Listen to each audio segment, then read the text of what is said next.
Então, boa noite. O livro dessa aula é Identitarismo. Não sei se todo mundo leu, mas, enfim, a intenção é que todos leiam, mas, independente de ter conseguido ler ou não, as aulas servem para a gente conversar sobre os livros, né? Esse é um livro que eu escolhi estrategicamente, como todos os outros, mas eu quis trazer esse livro para cá por dois motivos. Primeiro, porque é um livro que traz bastante informação sobre o nosso contexto, né? Ele é um escritor, o Antônio Risério é um escritor brasileiro, né? Não sei se todos vocês sabiam, mas enfim, ele é um escritor brasileiro, ele é de esquerda, e ele tem uma crítica interna da própria esquerda. Então, eu acho que isso é interessante também para a gente ter contato, porque para a gente não ficar preso só na nossa bolha, não é? Porque é fácil a gente fazer críticas observando de fora de um movimento. Mas é interessante também a gente ter um olhar crítico de alguém que está dentro do movimento de esquerda, que provavelmente tem princípios e valores bem antagônicos aos nossos, no sentido de sermos cristãos conservadores. Eu acredito que a maioria dos alunos aqui sejam cristãos conservadores. Então, é interessante a gente ter essa visão de uma pessoa que é de esquerda, mas que também observa e percebe os problemas que nascem na esquerda, porque esses problemas podem também nascer na direita, e é isso que é interessante da gente conversar. Deixa eu me arrumar aqui, para eu conseguir. Eu tô ficando com um chifrinho ali. É isso que eu tô vendo aqui, ó. O jeito que eu tô ali, tava ficando com um chifrinho. Depois vai ficar me incomodando ali. Mas, enfim, a intenção era essa, né? Escolher um autor brasileiro que trouxesse uma visão também do cenário brasileiro e tivesse uma visão crítica de um problema que assola muito mais no campo da esquerda do que da direita, mas também pipoca na direita. Então, o livro se chama Identitarismo, a nova religião secular do ressentimento, né? Pode ser visto assim, porque o autor, no decorrer do livro, vai colocar essa nova esquerda como um dogma mesmo, né? Como se fosse um comportamento de seita. Isso é muito identificável em vários movimentos políticos, né, contemporâneos.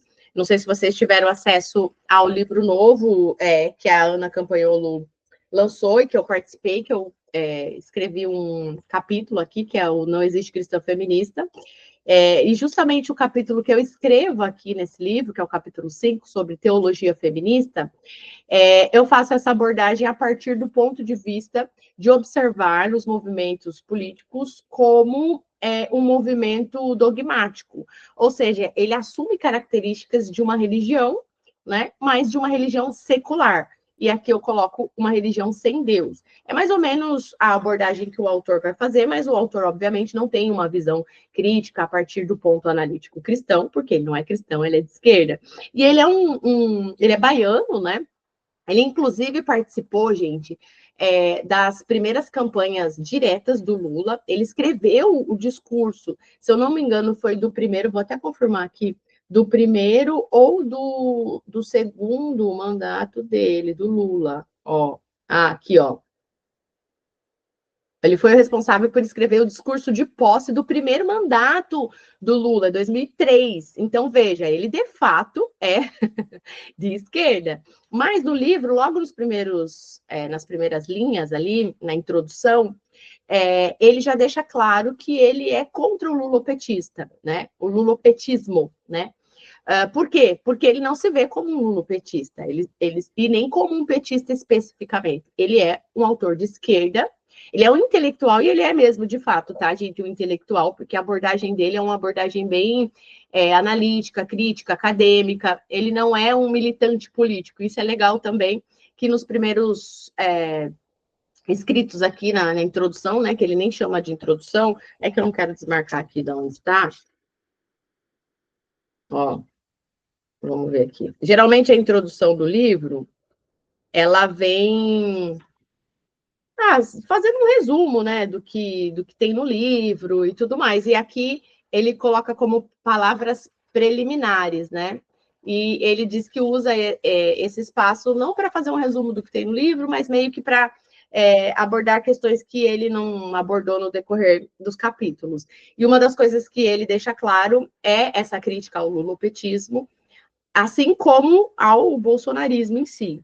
Né? E aí é legal a gente ter essa visão de direita e esquerda a partir do identitarismo, no sentido de que grupos identitários que criam identidades, das quais grupos, tribos, ele coloca aqui como tribos, vão se identificar no mundo, né? Eu acho que é legal a gente fazer uma distinção entre identidade e identitarismo. Identidade é aquilo que cada um de nós vamos ter, né? Mas a gente assume características das quais nós vamos nos identificar no mundo. E existe essa distinção entre você ter a sua própria identidade, no sentido de indivíduo e no sentido de se entender no mundo. É importante a gente fazer essa distinção entre identidade e identitarismo para a gente entender que não é o fato de você ter certas características das quais você se entende no mundo, né, não significa que você é um identitarista. Né? Então, vamos distinguir isso.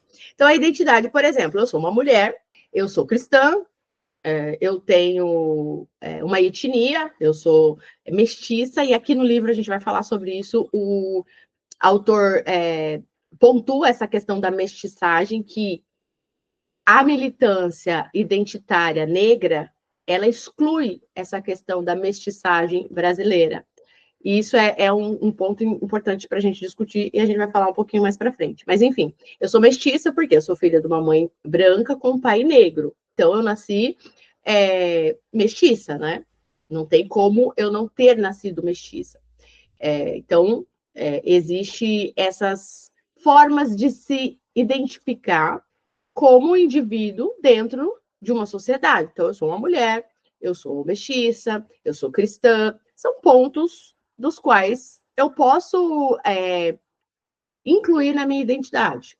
Agora, o identitarismo que ele coloca aqui, eu acho interessante, que ele coloca a questão do identitarismo, que é aquilo que transforma a sua identidade em uma militância. Por quê? Uma vez, por exemplo, vou dar um exemplo. Uma vez, eu não me lembro o que era que estava sendo discutido em algum fórum da internet, e apareceu primeiro na época do Facebook. Vou dar um exemplo para vocês dessa questão. E era alguma coisa envolvendo, acho que um ginasta negro, enfim, que ele tinha sido punido, enfim. Alguma coisa que tinha acontecido com ele, que ele tinha sido excluído de uma competição, e ele jogou essa. Fui excluído porque eu sou negro.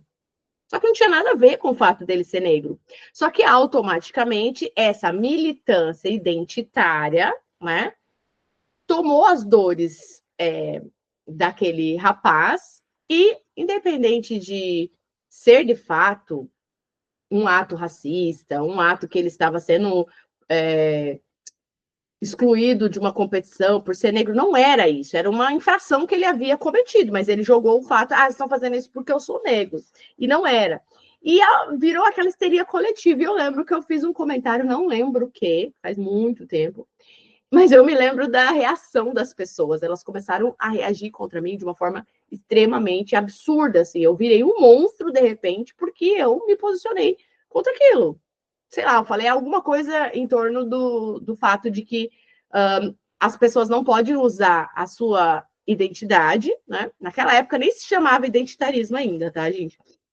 Como o autor coloca aqui, o identitarismo é a mesma coisa do que antigamente a gente chamava de politicamente correto. E agora está se chamando de woke, cultura woke. Vocês já devem ter ouvido falar nisso. Então, o autor vai falar sobre isso também aqui no livro, né? Começou lá atrás como politicamente correto, depois, inclusive, ele nem gosta de usar a expressão woke, ele fala que é uma gourmetização de um problema, né, que é o identitarismo. Mas, enfim, na época a gente entendia isso ainda como politicamente correto, que era quando você não podia falar nada que fosse contra o que a militância identitária estava falando. A militância identitária geralmente se baseia na questão de sexo ou sexualidade e raça, etnia, né? Ela exclui a questão de classes, que é o que o autor também vai questionar aqui, né? O que antes os marxistas, os troquinistas, os leninistas, né, as pessoas de esquerda, elas viam a crítica social a partir de uma crítica e análise de divisão de classes, né? A classe alta, a classe baixa, a classe dos trabalhadores, a classe dos empresários, da elite, enfim.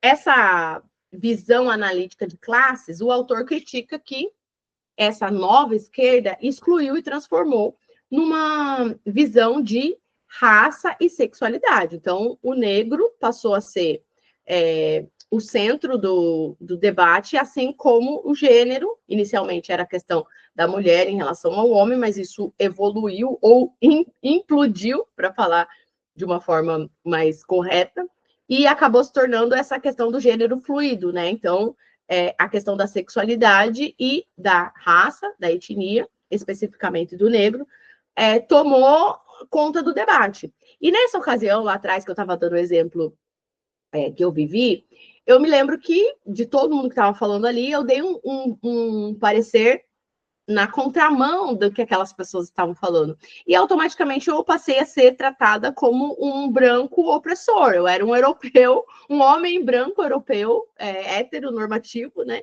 E opressor. E aí teve um cara que falou bem assim: você não merece ser negra. Isso, eu guardei isso, né? Porque eu fiquei pensando, gente, qual é a lógica de uma pessoa achar que ser negro está relacionado com uma virtude ou falta de virtude? Né? Por que essa pessoa acha que ser negro está relacionado com uma questão virtuosa, algo que você precisa merecer ter, né? Você precisa ter um certo comportamento para que você seja identificado como negro. Veja que o identitarismo ele entra nisso. Ele ultrapassa a lógica da razão, né? Ele ultrapassa a lógica do debate e ele passa a agir ali como um movimento dogmático, né? Um movimento de seita, um movimento religioso. Algumas pessoas diziam para mim na época: você nitidamente nega a sua ancestralidade. E eu fiquei, cara, que gente maluca. Um homem falou bem, um homem branco, era um homem branco, quer dizer, ele, por estar dentro daquela seita identitária, já não se via mais como um homem branco, quer dizer, ele tinha o aval e a total liberdade para atacar uma mulher negra, que era o meu caso, né? Ou mestiça, que está dentro da negritude, digamos assim.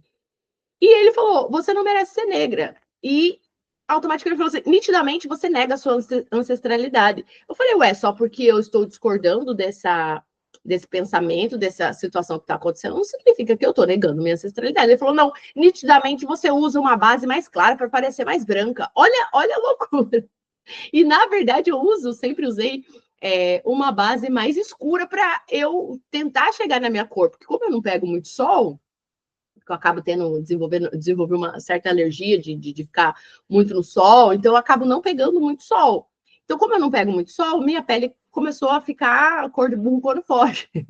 Eu comecei a perder um pouco da minha cor viva. Então, eu acabo optando sempre por uma base um pouco mais escura para o meu rosto ficar meio que da mesma cor do resto do meu corpo. Ou seja, mas na cabeça dele, o fato de eu não parecer tão negra já era uma forma, por conta do que eu estava pensando, uma forma de eu estar negando a minha própria ancestralidade. Ou seja, é um balaio de doido que só Jesus na causa, como diz. E o autor ele vai abordar muito isso. Então, essa questão da identidade e do identitarismo, a gente precisa distinguir para entender o que o autor está falando, né? Você pode ter a sua identidade construída a partir das suas características, né? Das suas características físicas, étnicas, até mesmo porque é uma forma até de você se compreender, né? Dentro de um contexto social. Mas, enfim, retomando aqui a questão de identidade e identitarismo. Então, a gente pode ter essa consciência de se identificar a partir das nossas características, né? Nosso sexo, da nossa raça, etnia, enfim. Não é demonizando e nem ignorando as nossas características que também compõem o nosso ser, né?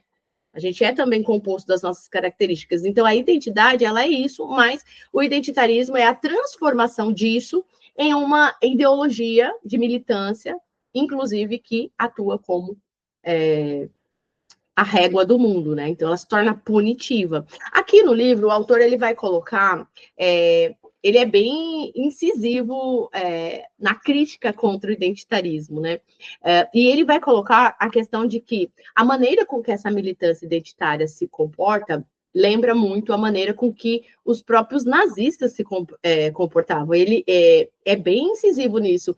Ele chama, inclusive, essa militância de fascista, que eles adoram fazer com qualquer pessoa que discorda deles, mas ele fala que os verdadeiros fascistas são eles. Na verdade, eles acabam se identificando com características dos nazistas, que tinham essa visão de pureza, de raça, enquanto os nazistas, obviamente, faziam isso a partir da questão ariana, da questão ali do alemão puro.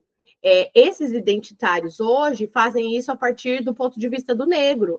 E ele coloca alguns exemplos aqui bem pesados, né? De declarações de negros americanos em relação aos brancos, que os brancos deveriam ser exterminados, que a questão de que quem não é negro não tem lugar de fala dentro de questões raciais, por exemplo. E uma das críticas que ele mais pontua é a importação do discurso identitário americano para o cenário brasileiro. E por que isso é um problema? Porque a cultura brasileira ela é completamente diferente da forma com que a própria cultura americana se formou. Por mais que aqui também tenha racismo, ninguém está negando que aqui não tenha racismo, né? A questão é que o racismo brasileiro ele se manifesta de uma forma completamente diferente do que o racismo americano, porque os Estados Unidos ele tem uma formação de negros diferente da formação de negros brasileiros. Ele tem uma história racial diferente da história racial brasileira. Ele até dá o exemplo aqui de como o Martin Luther King lutava contra isso. E aí eu quero abrir um parênteses até interessante, que esse autor, por ele ser de esquerda, ele tem uma ilusão da própria esquerda. Né? Se vocês lerem os primeiros capítulos, principalmente, vocês vão perceber que ele é saudosista do março de 69, ele cita muito isso. O que significa isso? Que março de 69, na verdade, foi uma grande efervescência mundial, digamos assim, ou no sentido ocidental, né? Ocorreu na Europa, Estados Unidos, até no Brasil mesmo, uma movimentação estudantil muito grande em relação à crítica do establishment. Os jovens revolucionários que criticavam o sistema. E até antecede o Woodstock, por exemplo. Então, existia muito aquela cultura hippie, aquela ideologia de ser anti-sistema. Você tem que entender que esses jovens dos anos 60, eles herdaram um mundo pós-guerra, né? Havia tido ali a Primeira e a Segunda Guerra Mundial, então vinha de uma trajetória desde o iluminismo, de rompimento com os padrões religiosos, cristãos, principalmente, a gente já falou bastante sobre isso aqui, no GP, principalmente, se vocês assistirem às aulas, vocês vão ter bastante informação sobre isso. Eu indico, inclusive, que vocês assistam uma aula do GP chamada Morte na Cidade, que está aqui na plataforma, todos vocês têm acesso. Essa aula, Morte na Cidade, o Francis Schaeffer, ele destrincha bem como era essa sociedade pós-cristianismo, que ele chama. Por quê? Porque era uma sociedade que vinha se desenhando desde a era iluminista, ali do final do século XVIII, onde os racionalistas apostaram na razão contra a revelação, aquilo que vinha da Idade Média, dos reformadores, acreditando que a verdade era revelada a partir das escrituras, dos princípios cristãos. Então, houve esse rompimento. O homem, então, aposta na própria razão e em si mesmo como regra moral. Então, esse mundo que veio se desenvolvendo desde o século XVIII, o autor aqui se mostra muito saudosista e também conecta as raízes da esquerda que ele defende a esse iluminismo do século XVIII, que é o quê? Os homens racionalistas que entenderam que o mundo não precisava ser regido pelas leis religiosas, mas que os homens precisavam estabelecer as suas próprias leis. Então, esse liberalismo, essa ideia liberal, né, essa esquerda que acreditava muito na razão e no próprio homem como seu próprio salvador, como seu próprio libertador, e também acreditava que a história ela se desenvolvia de forma linear, ou seja, era preciso superar os problemas históricos para então chegar a um modelo de sociedade que pudesse atender às necessidades dos humanos. E esse modelo, eles entenderam que não era o modelo que a igreja estava defendendo, não era a monarquia, enfim. É uma proposta, então, de uma sociedade democrática, liberal, enfim, desde o século XVIII, e o autor, ele se conecta as ideias da esquerda tradicional a esses racionalistas ali do final do século XVIII. Então, toda aquela sociedade que vem se desenvolvendo desde o século XVIII, quando chega no século XX, chega completamente desgastada. Por quê? Porque muitos dos ideais racionalistas que os iluministas defendiam se mostraram fonte de atrocidades humanas. Por quê? Explodiu o comunismo, né, na antiga União Soviética, explodiu o próprio nazismo, explodiu as grandes guerras, né? Explodiu o fascismo, né, na Europa. Então, digamos assim, essa proposta de sociedade racionalista mostrou que o homem não conseguia desenvolver sociedades sem símbolos religiosos, porque, de alguma forma, esses símbolos religiosos seriam substituídos, e eles acabaram sendo substituídos por pontos seculares, por questões seculares. No próprio período do iluminismo do século XVIII, do final do século XVIII, surge um movimento de contestação a essa racionalização. Por quê? Os racionalistas entendiam que eles precisavam se libertar das crenças da revelação, né, que eram crenças religiosas, e que, a partir da razão, eles poderiam, então, desenvolver uma sociedade mais livre, mais democrática, mais justa, igualitária. Só que eles, digamos assim, defendiam a razão absoluta. E essa defesa da razão absoluta, nem todo mundo entendia que era um bom meio de se alcançar essa sociedade mais justa, mais igualitária e tudo mais. Então, surgem outros movimentos, né? Os ismos. O Francis Schaeffer fala muito sobre esses movimentos ismos. A Nancy Pearson também fala disso no livro Ama o Teu Corpo. A gente tem essa aula também no GP, Ama o Teu Corpo, tem 2 aulas, onde eu falo um pouco desse livro Ama o Teu Corpo, que traz de uma forma mais aprofundada como esses ismos que surgem depois, né, dos racionalistas, vem o romantismo, por exemplo, depois vem o marxismo, enfim, todos esses ismos que nós conhecemos, eles vão se desenhando como uma resposta a essa proposta racionalista, né? Quer dizer, só pela razão o mundo não pode se desenvolver de uma forma mais justa. É preciso também a questão da sensibilidade humana, da espiritualidade humana. Então, lá atrás, no século XVIII, século XIX, o romantismo também começa a surgir como uma proposta de espiritualidade ou mística, de uma proposta mística secular. Veja, todos essas alternativas ao cristianismo, elas vão se desenhando nesse período da modernidade, né? Só que aqui no livro o autor se coloca como saudosista desse racionalismo iluminista, porque na cabeça dele, né, como um bom esquerdista que ele acredita que essa é a melhor opção para a sociedade se desenvolver. Só que lá atrás, os próprios progressistas, as próprias pessoas de esquerda já propuseram uma outra alternativa que não fosse apenas racionalista. Então, enquanto o Francis Schaeffer ele vai dividir isso em andar de baixo e andar de cima, vocês vão entender isso mais profundamente na aula Ama o Teu Corpo no GP, aqui que vocês têm acesso na plataforma.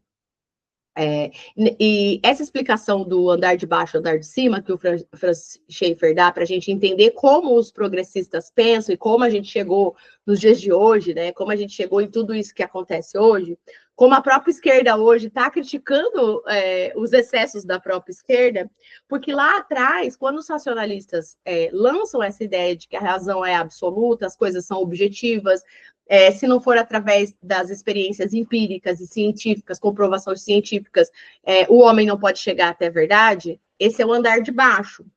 Os ismos, né, que são o romantismo, o marxismo, eles vêm com uma proposta do andar de cima, que é não só a razão, não só a racionalidade, não só o materialismo, mas também a espiritualidade, a metafísica, mas não conectada ao divino. O divino ali, então, passa a ser o próprio eu do homem. Então, lá atrás, né, os românticos, eles já apostavam no eu soberano, né? No indivíduo não apenas formado pela razão, ou seja, não só numa razão absoluta, mas também num sentimento absoluto. Aquilo que eu sinto é importante, e aquilo que eu sinto pode ser projetado no mundo de uma forma que os meus sentimentos também podem transformar o mundo. Então, lá atrás, isso já se desenha. Aqui o autor ignora esse desenho de que, junto com o racionalismo iluminista, se forma também essa hipersensibilidade, essa exaltação do eu sensível, né? Essa idealização de que os sentimentos humanos são a base de régua moral, né, de uma sociedade. Então, os sentimentos humanos, o eu soberano, também começa a se desenhar aqui. Então, a reação ao racionalismo, ela acaba sendo essa hipervalorização da sensibilidade humana. Então, lá atrás você já vê isso se desenhando. E aí, acho que não deixei aqui o livro, então não vou conseguir mostrar para vocês, mas eu mostrei essa semana nas minhas redes sociais um livro da Virginia Woolf, que é considerada uma feminista do início do século XX, né? Na década de 20, mais ou menos ali, ela começa a despontar. O livro que eu compartilhei se chama Orlando, que seria uma autobiografia. Foi escrito em 1928, e embora naquela época, só para vocês terem uma ideia, embora naquela época ainda não se discutisse essa questão da gênero fluido, da desconexão entre corpo e sujeito, né? Ou seja, o corpo desconectado do sujeito, embora essa discussão sobre gênero ainda não tivesse sinais lá atrás, ela escreve esse livro chamado Orlando, que é um romance, enfim, onde ela começa como homem e termina como mulher. E ela faz defesas claras sobre questões que vão ser discutidas só no futuro, né? Mas porque ela já tem essa influência romântica lá, que vem se desenhando lá de trás, onde a Nancy Pearson, no livro Ama o Teu Corpo, ela faz esse apontamento, onde o corpo já vem sendo desconectado do sujeito, né? O individualismo no sentido sentimental, no sentido de aquilo que eu sinto está acima daquilo que eu sou, o sentimento está acima da matéria, essa desconexão entre corpo e sujeito, ela já começa lá atrás. Então, você vê, em 1928, uma escritora fazendo toda uma literatura ali sobre uma personagem que começa como homem, termina como mulher, né? Vai dando saltos em vários contextos, né? É como se a personagem vivesse em várias épocas diferentes, né? E esse livro é apontado como uma autobiografia, enfim, porque ela mesma tinha problemas de sexualidade e tudo mais, ela tinha comportamentos e relações lésbicas, enfim. Ela escreve esse livro lá atrás, gente, quando nem se discutia ainda essas questões de gênero, né? Que hoje são uma das bases dessa militância identitária, né? Que coloca esse sentimento, né, acima da própria matéria, acima da própria biologia. E o autor, ele coloca aqui no livro essa questão, né, que essa militância identitária, ela questiona a ciência, ela questiona a história, ela questiona a antropologia, ela questiona a ciência, ela questiona tudo. Por quê? Porque tudo isso faz parte do andar de baixo, né? As questões objetivas, elas fazem parte do andar de baixo.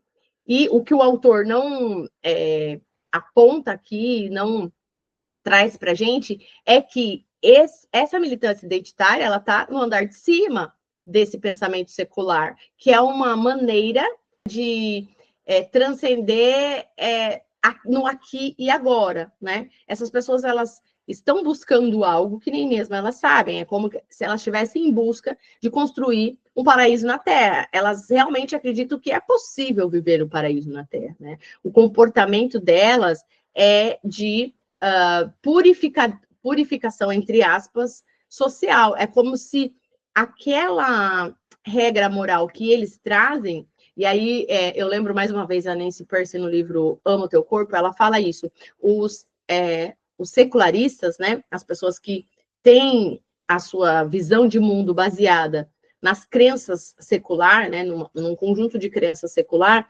elas não rejeitam a moral, porque elas têm um pacote de moral e de ética. Elas rejeitam a moral judaico-cristã. Aqui no livro, o autor vai apontar isso também. Elas não querem esse conjunto de regras moral e cristã, porque elas rejeitam isso, elas acreditam que esse não é o melhor modelo para a sociedade, mas elas têm uma proposta de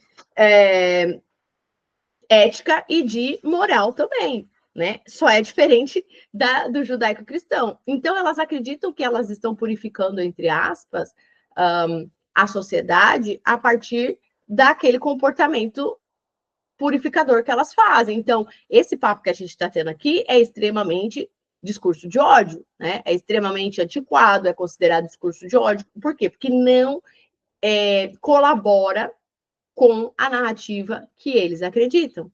E é assim, gente, muito curioso de observar, porque parece que eles estão em um estado de transe mesmo. É como se o sentimento deles estivesse tão aflorado e eles acreditassem tanto naquilo que eles propagam, que quando você fala qualquer coisa contrária, aquilo cai de uma forma tão absurda que eles são capazes de te agredir, né? Eles são capazes de agredir as pessoas que pensam diferente. Por quê? Vamos exterminar essa pessoa, porque essa pessoa é um empecilho para que nós, então, possamos construir essa sociedade dos ursinhos carinhosos, né? Essa sociedade onde todo mundo vai ser igual e feliz. O autor aqui ele vai colocar essa questão do lugar de fala, né, como dogma. Quer dizer, se eu não tenho aquela vivência, se eu não tenho aquela experiência, então eu não tenho lugar de fala para estar discutindo aquilo, que é patético, porque, enfim, castra o debate, o autor vai colocar isso aqui. E uma coisa que eu acho interessante que ele fala sobre a vitimização como identidade permanente. Ele coloca aqui como se nós estivéssemos na era das vítimas, né? Acho legal que ele coloca isso.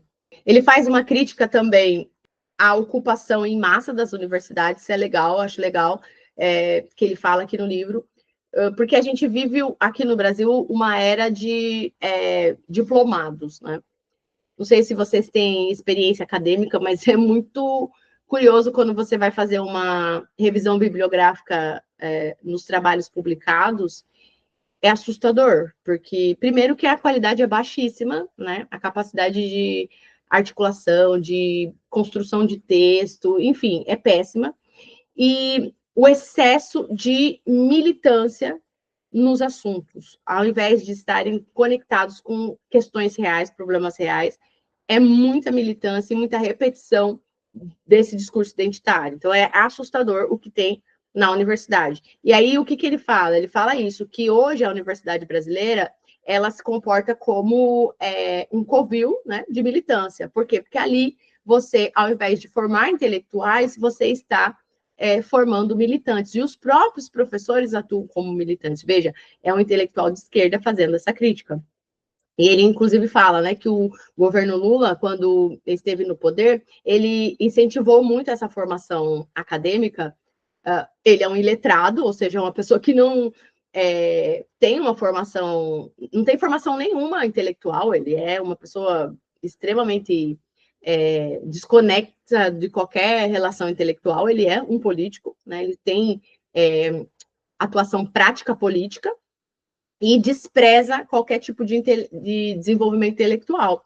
Mas ele vendeu a proposta de diplomação como uma ascensão social, como se todo mundo que tivesse um diploma, de fato, fosse um intelectual, né? E essa é a pior ilusão que existe para alguém é essa, porque nem todo mundo que está na universidade ou vai acessar a universidade necessariamente vai ter uma capacidade intelectual ou vai prestar para um serviço intelectual. Então, se extinguiu a era técnica do Brasil, porque se associou isso à ditadura militar, à direita. Então, essa formação técnica ela foi desincentivada no país e se formou uma grande horda de acadêmicos sem capacidade intelectual. Isso é muito real, gente. É muito difícil você encontrar um intelectual dentro da academia. Por quê? As pessoas estão doutrinadas, né? Elas não têm essa capacidade crítica de, por exemplo, como ele mesmo, sendo um homem de esquerda, reconhecer problemas reais dentro do próprio espectro político que seja. Não existe pessoas com essa capacidade de análise crítica social. A maioria das pessoas que se apresentam como intelectuais apenas por terem um diploma, elas são, na verdade, pessoas idiotizadas que conseguiram concluir uma graduação, uma pós-graduação, um doutorado, um pós-doutorado, mas sem talento nenhum. Então, ele coloca muito essa questão, né? E ali, em muitos pontos que ele coloca, eu concordo plenamente com ele, essa visão de você inserir as pessoas na universidade, independente da classe social, você dá essa oportunidade para as pessoas, porque muitas pessoas podem ter esse talento a desenvolver uma capacidade intelectual, mas não têm acesso a isso. Então, a forma com que ele coloca essa visão sobre a universidade, eu compartilho bastante com ele, achei interessante. Né? Ele fala dessa formação de uma elite pensante, e elite no sentido não de classe social, mas de elite pensante no sentido mesmo de uma classe de intelectuais pensante. E ele até coloca a questão do próprio Marx, né? De quantas pessoas de esquerda hoje não têm noção nem das próprias raízes de esquerda, porque Marx era um intelectual. Né, gostem ou não de Marx, ele foi um dos grandes pensadores dos últimos anos, né, dos últimos séculos, e ele mudou a história, né, para o bem ou para o mal, ele mudou a história com o sistema de pensamento que ele estabeleceu. O marxismo é considerado, o marxismo, né, o comunismo, a partir de Marx, é considerado uma das grandes cosmovisões que surgiram pós-cristianismo, ou seja, de todas essas revoluções modernas que tiveram, de todos os movimentos iluministas, racionalistas iluministas, dos românticos, enfim, de todos os liberais, de todos esses movimentos que surgem a partir do Renascimento, com o humanismo, depois da Era Moderna, de todos esses movimentos.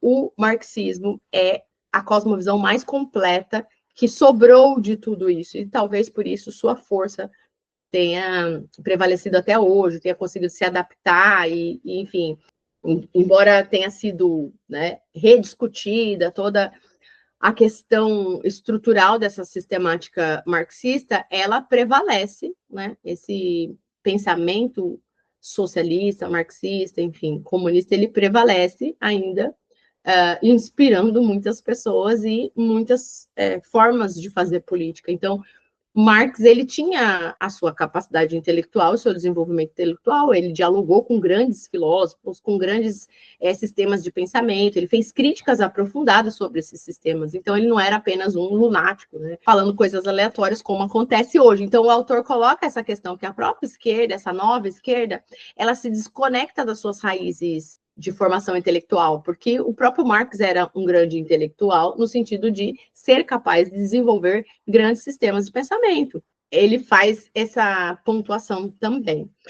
Uma das coisas que ele fala também é que a esquerda brasileira é avessa aos intelectuais, né? Isso é verdade. E aí eu quero enfatizar aqui um mérito da parte da direita, né? Que muito se deve ao professor Olavo, porque o professor Olavo fez um movimento contracultural aqui no contexto brasileiro, colocando essa vida intelectual, esse desenvolvimento intelectual de uma forma prioritária para as pessoas que queriam combater todo o avanço dessa esquerda progressista. Por quê? Por mais que a esquerda não produza mais intelectuais, né, nas últimas décadas, principalmente aqui, principalmente, né, exclusivamente no contexto brasileiro.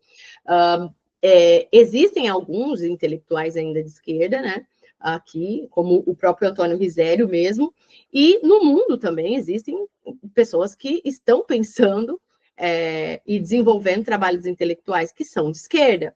Então, para que o Brasil tivesse uma chance, talvez, num futuro, era importante que se criasse uma classe de intelectuais de direita. É claro que tem um efeito colateral, né, gente? Que muita gente que escutou o Olavo falando isso, acompanhava o Olavo do Facebook, às vezes até entrava no COF ali nas aulas dele, não entendia patavina nenhuma, mas só por estar no grupo ali dos conservadores, que eram olavistas e tudo mais, a pessoa já acredita que é um intelectual, enfim, e sai por aí falando um monte de besteira, né, achando que está abafando, porque eu segui o Olavo no Facebook, ou então eu faço o curso do Olavo, eu sou um super intelectual. E a gente sabe que não é assim que se forma um intelectual. É muito difícil, eu mesmo não me considero um intelectual, me considero uma pessoa leiga que busca entender, enfim, as coisas, tem muito a aprender, enfim.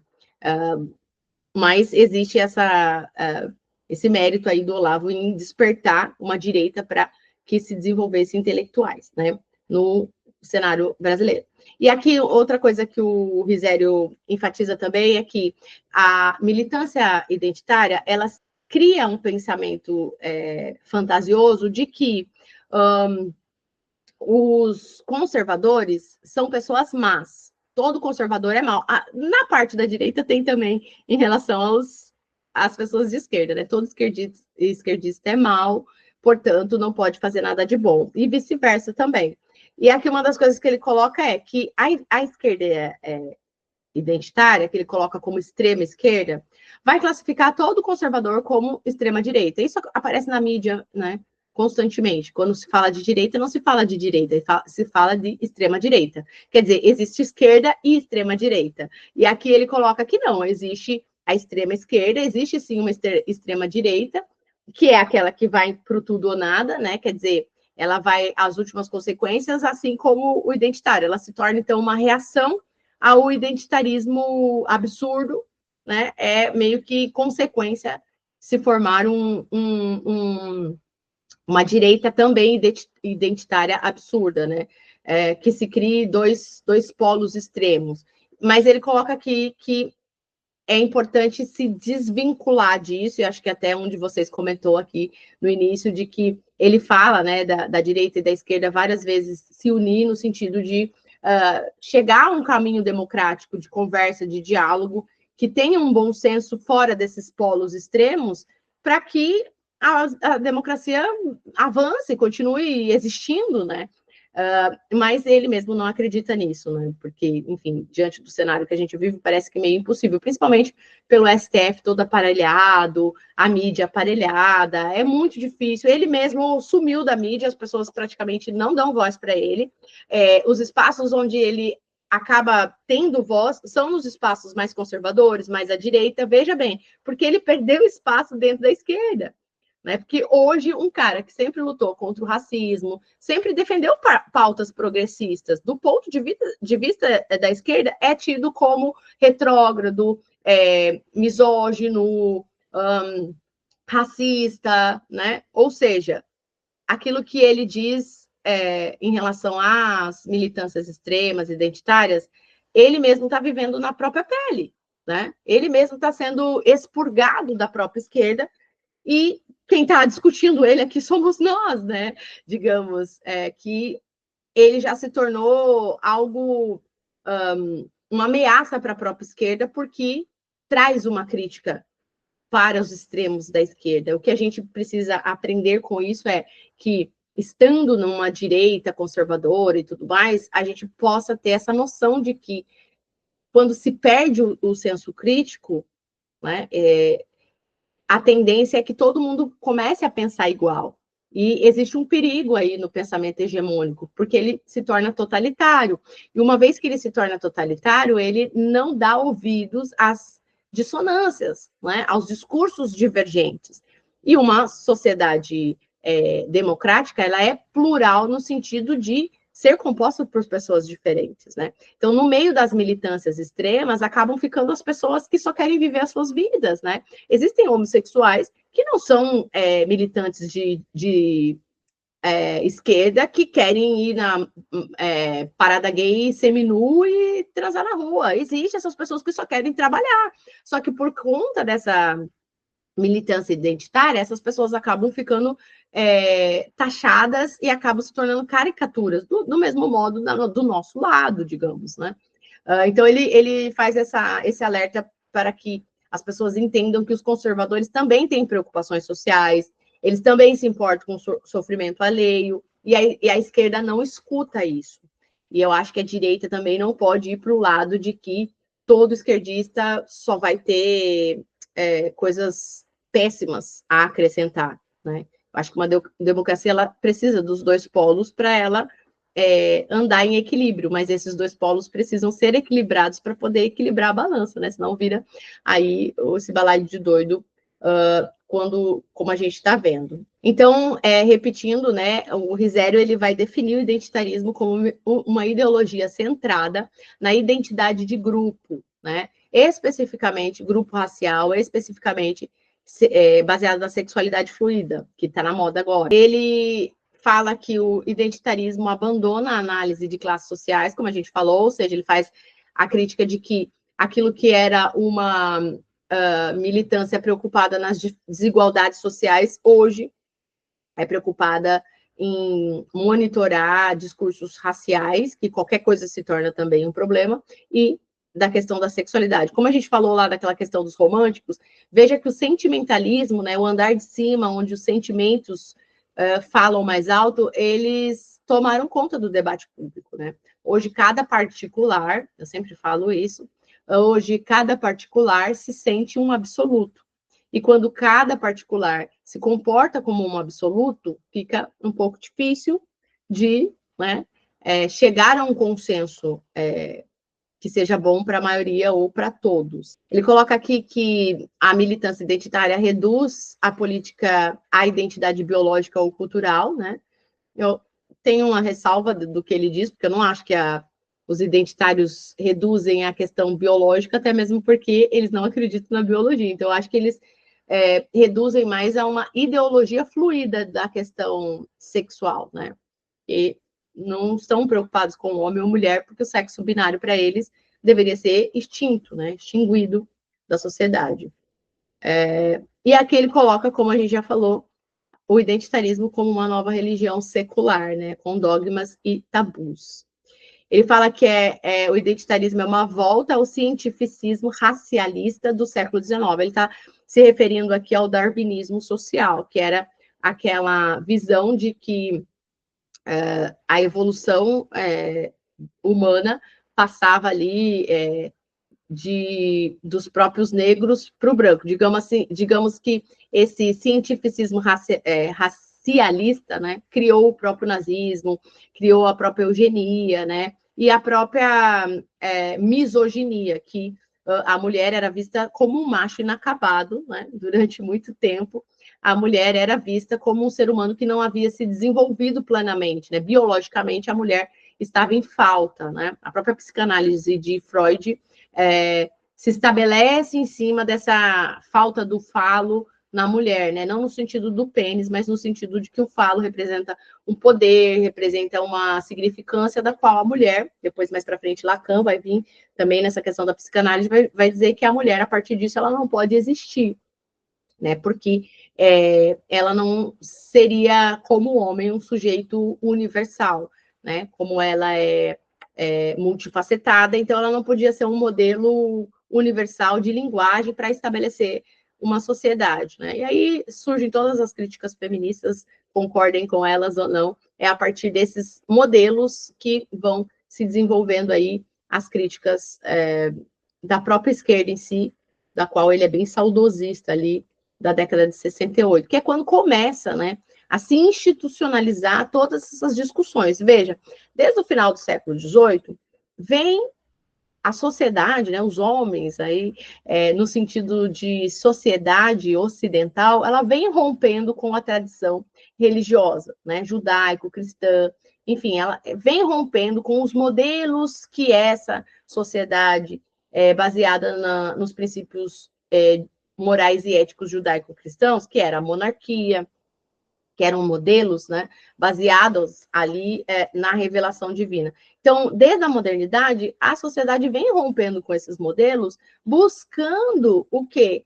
Trazer uma nova proposta social, né? Nesse balaio de gato, vem os efeitos colaterais. E um desses efeitos colaterais que o autor parece não perceber no livro, porque ele é um crente do racionalismo iluminista, obviamente, né? Ele acredita nos ideais ali do iluministas, né? E ele, de fato, acredita que existe um modelo ideal social baseado nesses princípios e valores, né? Baseados no código moral proposto ali a partir dos direitos humanos, baseado em todo esse conjunto de crença moderna. Abro um parênteses aqui para falar desse livro aqui, ó, O Fim da História e o Último Homem. Esse livro é um livro que eu estou investigando ele, né, para compor uma pesquisa que eu estou fazendo, para, quem sabe, publicar aí um ensaio. Ele vai... É bem interessante esse livro. Ele é do Francis Fukuyama, é um bom historiador, enfim, conhecido na área das ciências humanas. E esse livro é bem interessante para a gente entender essa questão da evolução do liberalismo democrático que surge a partir da era moderna. Porque autores como Francis Fukuyama, Francis Fukuyama, eles acreditavam que ali, esse livro foi escrito na década de 90, então por isso que fala sobre o fim da história e o último homem, para a gente entender mais ou menos o que aconteceu dessa evolução social a partir da era moderna, né? Então, a democracia liberal ela veio se desenvolvendo com ideias universais, ou seja, o direito dos homens no sentido de humanidade. Acho que a gente já falou sobre isso, e a gente fala bastante quando está falando de feminismo aqui, que nessa proposta de rompimento com a tradição, né, de uma proposta de uma democracia mais liberal, baseada nos direitos humanos, nos princípios humanistas. O homem se coloca como um padrão universal e acaba, sim, colocando a mulher meio que no rodapé. E aí vem a reação das feministas no sentido, opa, peraí, a gente também tem capacidade, a gente também tem potência para estar inserida nessa transformação liberal e nessa nova proposta de sociedade, porque a gente também pode ser um sujeito universal. Aí vem vários pensadores, como a gente viu aqui, dizendo não, que a mulher não consegue se colocar nesse padrão universal porque ela é multifacetada, é múltipla, enfim. Não tem uma linguagem que explique a mulher tão facilmente assim como o homem. Enfim, independente desses paralelos de discussão, O Fim da História e o Último Homem fala o quê? Do período da década de 90, que é um período em que a história teria estagnado, ou seja, tudo aquilo que eles propuseram a partir do século XVIII, na década de 90, parecia ter se encerrado. Ou seja, não existe mais uma utopia para a gente lutar para instaurar no mundo. Por quê? Aí, a democracia liberal é o fim da história, no sentido de que agora é só a gente se adaptar a tudo que a gente conquistou até aqui e conseguir cortar aquilo que ficou errado, aquilo que não deu certo. Se nós não valorizamos as mulheres, vamos passar a valorizá-las. Se nós não demos atenção para o homem negro, né, que não era o padrão do sujeito universal, que era europeu, branco, enfim. Então, nós precisamos dar mais atenção para esse homem que é diverso também, mas também se inclui nesse código ou nesse novo contrato de direitos humanos. Digamos que o fim da história teria chegado, né? O fim da história teria chegado ali na década de 90, e por isso que ele lança essa proposta, foi super criticado na época, mas a ideia que ele está passando é que a história teria chegado ao seu ápice de revoluções, né? Seria a consolidação de todos os anseios da modernidade, teria, então, se estabelecido na década de 90. E esse fim da história, o que significava, porque ali já havia tido a ascensão do nazismo, ascensão do comunismo, a queda do nazismo, a queda do comunismo, passado por 2 grandes guerras mundiais, então muita gente tinha morrido, né? Muita coisa tinha acontecido, fascismo na Europa, então se viu que, como a gente falou lá atrás, só a razão não dava conta de tudo, né? E agora o que fazer com este mundo que chegou ao seu objetivo final, que era estabelecer uma democracia liberal, com mais igualdade, enfim. Na década de 90, entendeu-se que o capitalismo era algo bacana, que dava certo, né? Em contraste com o socialismo que sucumbiu, porque contextos totalitários, com ideias hegemônicas, essa questão utópica de uma sociedade igualitária não funcionou, mas que o modelo liberal de mercado havia funcionado, a industrialização havia se estabelecido, e agora, então, nós estávamos no fim da história. E como lidar com o último homem? Aí ele faz uma referência a Nietzsche, que já pregava essa questão do niilismo, que era a falta de sentido de uma sociedade que havia rompido com os seus símbolos religiosos, com as suas propostas religiosas, e agora se tornava o quê? Um homem ocioso, um homem cercado de conforto, benefícios. Havia um novo homem agora, e esse homem também poderia ser o último, por quê? Se não tivesse significado, se não tivesse sentido, se não tivesse propósito, pelo que esse homem lutaria? Entende? Então, o fim da história, o último homem, é uma discussão em cima disso. Veja, isso é na década de 90. Essa constatação de que as democracias liberais haviam se estabelecido como o ápice das organizações sociais, pairava ali na década de 90. Mas junto com essa idealização vinha também a ideia de que o que fazer com esse último homem? Um homem sem sentido, um homem que não tem sentido e propósito, para que ele vai viver? E aqui, gente, eu quero... É lógico que eu não sei se... Acho que o Felipe não vai se conectar com o que eu vou falar, mas ele vai poder assistir depois, porque ele é novinho. Mas talvez a Marta e a Priscila consigam aí se conectar com o que eu vou falar. Na década de 80, foi lançado um filme chamado A História Sem Fim. Eu amo esse filme, gente. Esse filme marcou a minha infância. Eu nasci em 82, mas, enfim, quando eu já tinha lá uns 6 anos de idade, já estava passando isso aí na sessão da tarde. E era um filme, assim, que mexia muito com o meu imaginário. É um filme que eu cresci marcada por esse filme. Recentemente, inclusive, eu assisti esse filme com a minha sobrinha de 8 anos. Eu falei assim, não, você tem que assistir, esse filme é muito legal e tal. E acontece isso muito comigo. As memórias que eu tenho de filmes, porque eu sou de uma geração que foi forjada a partir do audiovisual já, né? Então, a gente vem de uma era que era uma era de leitores e a minha era é uma era de telespectadores, né? Então, eu tenho muita memória audiovisual e, enfim, fica rondando na minha cabeça esses filmes e essas coisas. Então, conforme eu vou estudando e lendo algumas coisas, eu vou, de alguma forma, conectando com aquele imaginário algumas coisas que estão na minha mente. E aí eu sempre, não, peraí, será que isso aqui tem a ver com o que esse autor está falando da questão? E bingo, tem.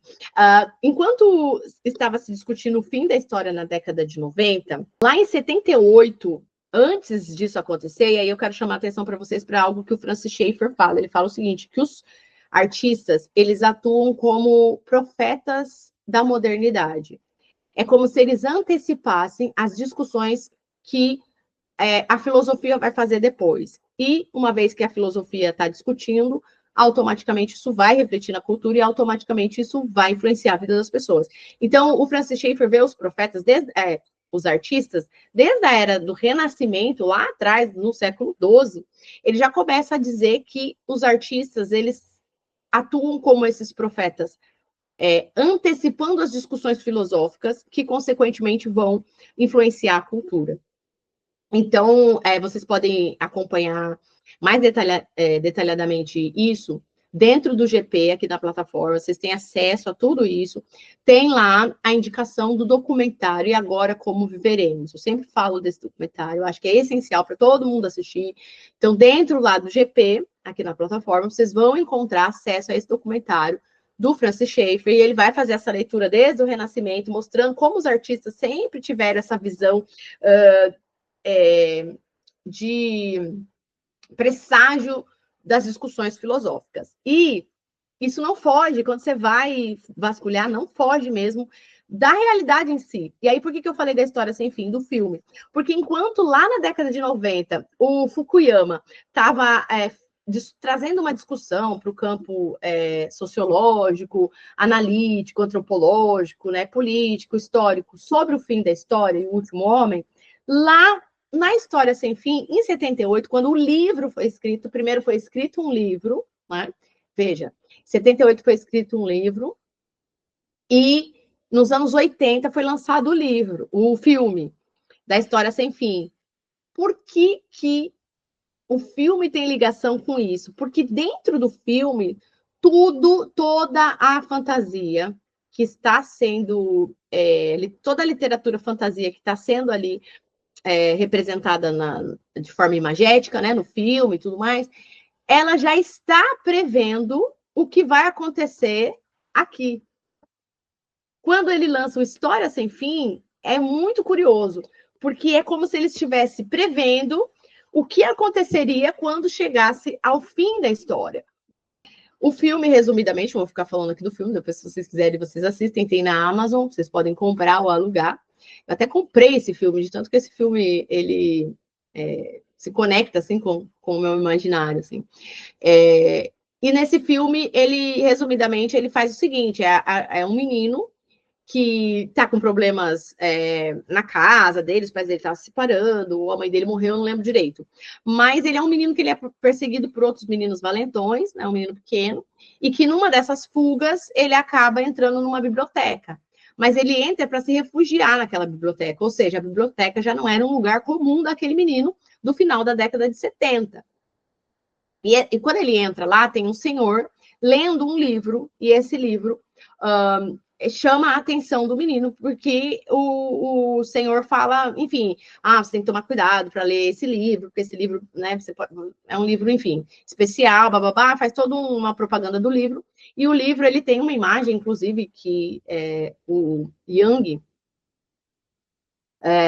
coloca essa questão do consciência, é um símbolo sobre a consciência primitiva. E esse símbolo tem tudo a ver com a questão dos arquétipos, do Jung, enfim. São sinais que estão ali no filme que você só percebe, enfim, eu só fui perceber muitos anos depois, só agora que eu percebo que esse filme tinha tudo a ver com uma leitura da própria história em si. E aí esse menino acaba roubando esse livro, ele vai para o sótão da escola, ele fica preso ali na história assistindo, e ele faz parte dessa história.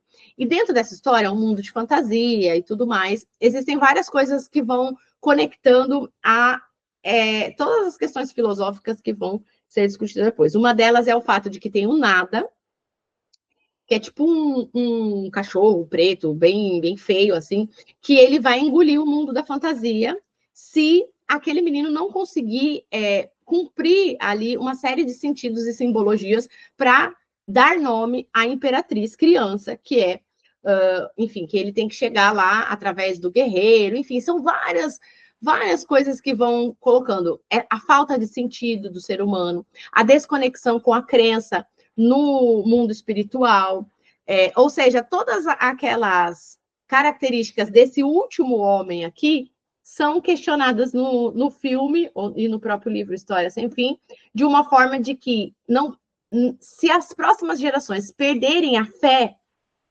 no transcendente, elas vão se tornar nihilistas, ou seja, o nada vai engolir toda a consciência humana de uma forma que os homens já não vão ver mais sentido e a única solução para eles vai ser sucumbido pelas próprias tristezas e mazelas do mundo. Resumidamente, o filme é esse. Aí tem uma pegada gnóstica, mística, que vai falar ali dessa questão até da imperatriz criança. A missão principal do menino que está lendo o livro, interagindo com a história, é dar um novo nome à imperatriz criança. Você pode estar se perguntando, nossa, Cris, que viagem. Não, tem sentido. Veja, A Imperatriz Criança é uma menina, né, novinha, super delicada, que ela é, na verdade, a grande rainha do mundo da fantasia. E esse mundo da fantasia é o mundo da consciência, o mundo espiritual, é isso que o autor está querendo colocar ali, né? O mundo metafísico, não o mundo físico. E aí, veja, lá em 78, quando ele escreve esse livro, ele já está antecipando o fato de que, para ele ser o eterno feminino, que é representado ali dentro dessa questão arquétipa, assim, simbólica, da própria psicanálise ou da psicologia profunda e tudo mais, ele está colocando ali, se aquele eterno feminino, ou sagrado feminino, como os místicos acreditam, os gnósticos, que representa a própria mulher em si, né? Que representa a mulher, se ela perder o nome, todo o reino da fantasia vai perder, ser engolido pelo nada. Enfim, é um presságio daquilo das discussões que se tornariam gritantes na década de 90, porque quando o Fukuyama aponta o fim da história, o último homem, é também quando as ideologias de gênero começam a proliferar. Quando a mulher em si passa a ser vista não mais como um sujeito concreto, mas um sujeito subjetivo, ou seja, o que é uma mulher, né? Uma mulher é quem se sente uma mulher. Veja que lá em 78, no História Sem Fim, era como se o autor já estivesse prevendo que... E aí entra toda uma questão de crença mística, agnóstica, tá, gente? E aí que não... Acho que não vale muito a pena a gente entrar aqui, mas por que que ele se preocupa lá atrás com essa imperatriz criança perdendo o nome, né? Que essa imperatriz criança se refere ao o sagrado feminino na sua inocência, né? Como algo inocente. E aí os gnósticos, místicos, secular, né? Que não são as pessoas cristãs, mas são os místicos, todos esses herdeiros desse romantismo que surge lá no final da década do século XVIII, eles têm essas crenças gnósticas, místicas, sabe? No oculto, no eterno feminino. Então, eles acreditam muito nessa questão também do equilíbrio entre o feminino e o masculino. Que aquelas discussões políticas e filosóficas, ele já está prevendo lá em 78 que poderiam resultar no apagamento dessa força feminina que se revela a partir da mulher. E aí é interessante que no filme, no livro, enfim, da História Sem Fim, o protagonista, ele dá um nome para a Imperatriz, um novo nome para a Imperatriz infantil, e ele fala que ela é a filha da Lua, e filha da Lua representa, enfim, uma grande deusa, a deusa mãe, que é totalmente conectado com essa questão da psicanálise dos arquétipos, que flerta e se propaga a partir do próprio feminismo místico, tá? Então, aqui no livro em si, do mês, o autor vai falar sobre esse neofeminismo que trabalha para esse apagamento da mulher, né? Que a gente já conversou sobre isso aqui. Esse neofeminismo que ele chama aqui, que é esse feminismo de gênero, que se desponta na década de 90, ele vai trabalhando para apagar o feminino, para desconstruir o feminino, né? Essa política identitária, ela é baseada no gênero fluido, né? Não necessariamente no sexo binário, né? Feminino e masculino. E ele aponta aqui do quanto isso é prejudicial para a própria mulher, porque isso se reverte contra a própria mulher, porque quando a mulher acaba sendo apagada como o seu feminino, né, como a expressão do seu feminino, ela acaba se tornando só mais um agente político. E aqui ele coloca essa questão do neofeminismo como também muito mais preocupado com a questão de raça do que com a questão de gênero. E aí ele dá alguns exemplos de homens negros que estupravam mulheres brancas como uma reparação histórica e que as próprias feministas ficavam caladas. né? Eu fiz a minha especialização com a Angela Davis, como eu falei para vocês, e é um dos nomes principais do feminismo negro, a gente já está chegando ao final aqui dessa aula, e ela, no módulo que eu tive com ela, em momento algum ela fala sobre a mulher em si, como alguém que precisa conquistar espaço, conquistar direitos, até mesmo porque isso já se consolidou. Acho que fazendo aqui um paralelo com o que o Fukuyama diz sobre o fim da história, na década de 90, todos aqueles anseios feministas, por exemplo, que vinham sendo reivindicados, né, direitos iguais, direito ao voto, mais liberdade para a mulher, enfim, divórcio, tipo, direitos iguais em relação aos homens e às mulheres estavam consolidados. Então, na década de 90, não tinha mais nada para a mulher, digamos assim, pedir.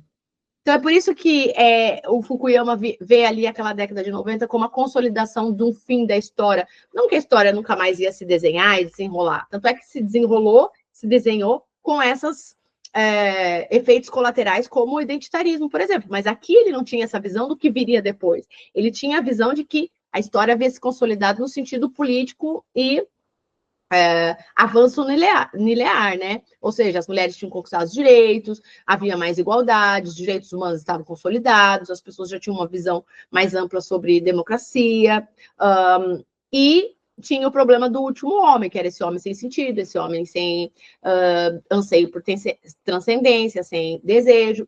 E as mulheres ali, uma vez que estavam consolidadas, e isso eu vou falar nesse novo livro aqui, né, no capítulo aqui, onde eu falo sobre essa questão do feminismo cético e místico, porque ele é nessa década de 90, no livro eu não consigo me aprofundar muito sobre isso, mas enfim, é nessa década de 90 que surge essa dialética feminista entre feminismo cético e místico. Por quê? Veja, onde tinha uma democracia liberal consolidada, ao mesmo tempo tinha uma sociedade sem sentido, sem anseios, sem crenças firmadas.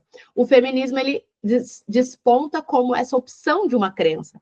Ou seja, ele começa a fazer, ao mesmo tempo que ele trabalha com a desconstrução do feminino, ele trabalha com a proposta de resgate. Por quê? Para trazer um sentido de transcendência agora. Porque a mulher agora precisa, então, ser sacralizada e entendida como aquela deusa primordial que ela já foi um dia. E aí entra a psicologia profunda, que defende essa consciência coletiva conectada ao arquétipo da grande mãe, né, que seria algo que todos os seres humanos têm dentro de si, e que seria a primeira experiência humana, na verdade, antes da linguagem em si, seria essa experiência simbólica ali da ligação de afeto entre a mãe. Então, toda essa mística dessa gnose ou desse gnosticismo que clama por uma conexão com esse eterno feminino, ele vem se desenhando desde lá de trás. Embora no livro do mês aqui o autor não aponte nada disso, porque, enfim, essa aqui é uma coisa da minha linha de estudos aqui, que a gente vê aqui dentro, mas é importante vocês conhecerem esse contexto sociopolítico que se criou e que a própria esquerda consegue identificar dentro da própria esquerda como um problema, que é esse desconstrucionismo da identidade, principalmente da identidade feminina, que é essa proposta de identitarismo de uma seita religiosa baseada na raça e no sexo fluido. Como tudo isso parece, ao meu ver, ser a própria consequência do rompimento do homem lá atrás, na Era Moderna, né, no início da Era Moderna, com os símbolos, com a proposta e a própria crença de que existe um propósito, como a Nancy Pearcey fala, teleológico, né, para cada ser humano. Então, essa perda de propósito que vem sendo desenhada desde a Era Moderna, ela hoje mostra as suas garras, mas né, ela não fica sem uma proposta de substituição de símbolos e de linguagens. O próprio feminismo, ele vem com essa proposta de reconstruir esse símbolo e essa linguagem. Ou seja, a imperatriz criança lá do História Sem Fim, ela não vai perder o nome. no sentido de que a história secular ela está se encaminhando para esse resgate desse feminino, desse eterno feminino, para que tenha uma proposta de uma nova religião, de uma nova linguagem religiosa para as próximas gerações. Enfim, eu acho que na aula de hoje era isso que eu tinha para falar. Espero que tenha dado para entender, né? O que a gente falou aqui. Eu gosto sempre de pegar o assunto dos livros e relacionar aqui com a linha de estudos, né? Da minha plataforma, que tem como esse foco trazer essa visão para vocês de como o feminismo, na verdade, é uma proposta de reconfiguração da linguagem e dos próprios símbolos sagrados, né, para as próximas gerações.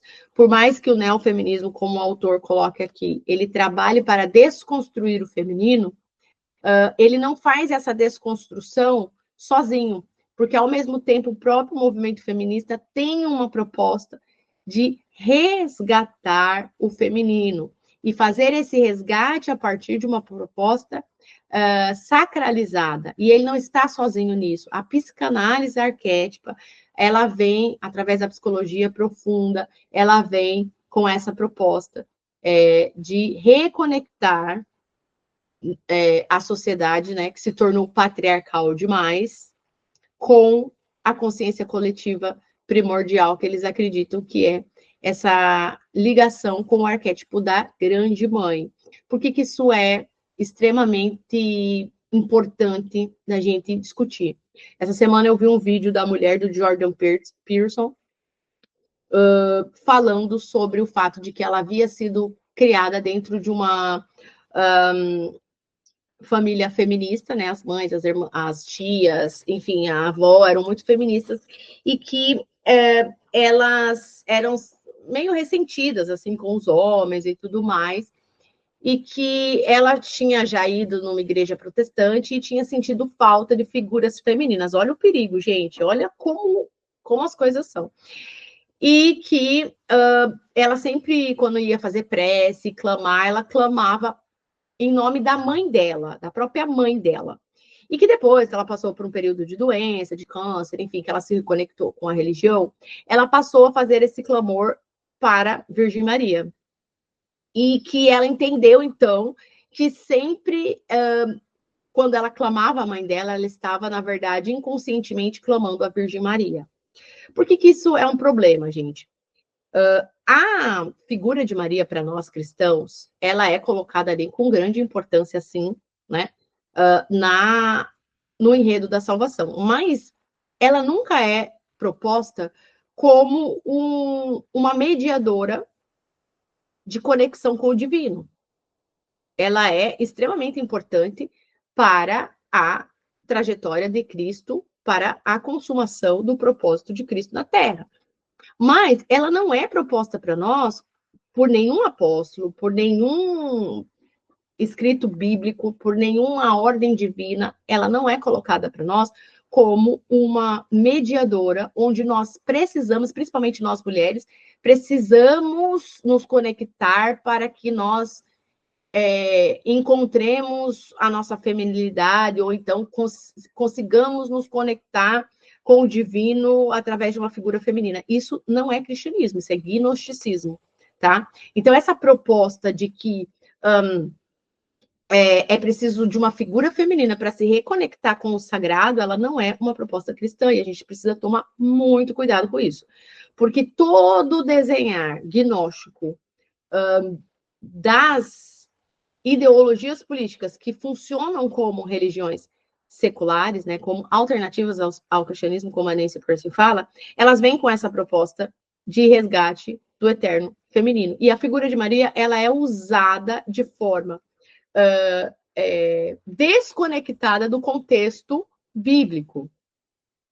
Muitas feministas não rejeitam Maria, pelo contrário, elas usam o simbolismo de Maria para reconectar a mulher com a questão do arquétipo da grande mãe. Então, a gente precisa tomar muito cuidado com isso, porque essa é uma narrativa que está crescendo e é uma narrativa que vem com um propósito gnóstico de espiritualidade alternativa àquilo que o cristianismo nos apresenta. Hoje, mais do que nunca, eu tenho plena convicção de que o fato de que Cristo encarnou como homem tem um significado muito mais profundo do que a gente imagina, porque a própria psicologia profunda, ela vem com essa construção da consciência de uma conexão com esse arquétipo primordial feminino, de uma forma que ela vai construir no imaginário das novas gerações e talvez das futuras gerações, de uma forma que ela vai colocando a conexão transcendente do homem à figura feminina. É como se o que a serpente tivesse prometido para Eva lá no Éden, e sereis como Deus, na verdade estivesse se desenhando no decorrer da história de uma forma da qual, se nós não prestarmos atenção, nós podemos sim ser atraídos e iludidos com propostas das quais as escrituras não nos dão. Então, a consciência de que Cristo é suficiente, ela vale para toda a leitura que nós formos fazer, histórica, analítica, sociológica, antropológica, política, teológica, ela vale para tudo isso, porque existe uma narrativa bíblica que ela é colocada para nós, não à toa, né? Mas para que nós possamos ter um guia diante de todas as outras narrativas que surgem e diante de todas as outras propostas que surgem para tentar moldar a nossa mente e, consequentemente, a nossa consciência e, consequentemente, a nossa forma de ver o mundo e nos entender no mundo. Para concluir, né, que eu abri aqui o parênteses da Angela Davis e não terminei, em momento algum a Angela Davis traz essa proposta de direitos femininos, de lutar pelas mulheres, que, como a gente viu aqui, isso já foi consolidado. É como se as mulheres não tivessem mais direitos a conquistar, né? Que direitos seriam esses? É por isso que a gente vê muita discussão de direito de usar short curto, direito de andar pelada na rua, porque assim, são questões já que você não tem mais direitos básicos e universais para se lutar em relação ao masculino e o feminino. Então, fica essas discussõezinhas bobas de direitos de coisas das quais ninguém nem tá nem aí, né?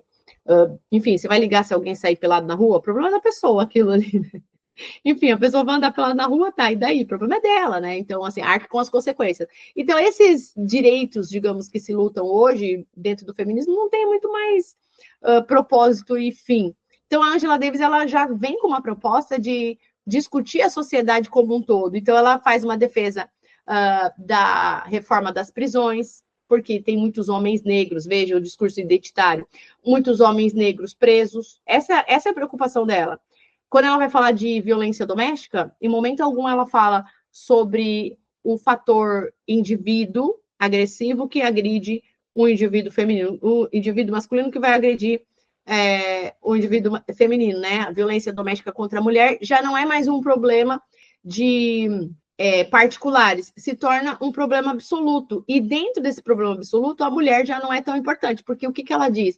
Ela fala que para acabar com a violência de gênero, a violência doméstica, é preciso acabar com a violência do Estado. Porque uma vez que o Estado pune os homens negros, que são, em maioria, os homens encarcerados, se o Estado pune com violência esse homem, consequentemente, esse homem vai reproduzir a violência do Estado e isso acaba se configurando depois numa violência doméstica. Ela realmente faz esse carnaval para discutir violência doméstica. Então, ela faz a partir de um discurso identitário, não mais de um discurso pura e simplesmente gênero específico, que foi a característica durante muito tempo e ainda é de algumas alas do feminismo.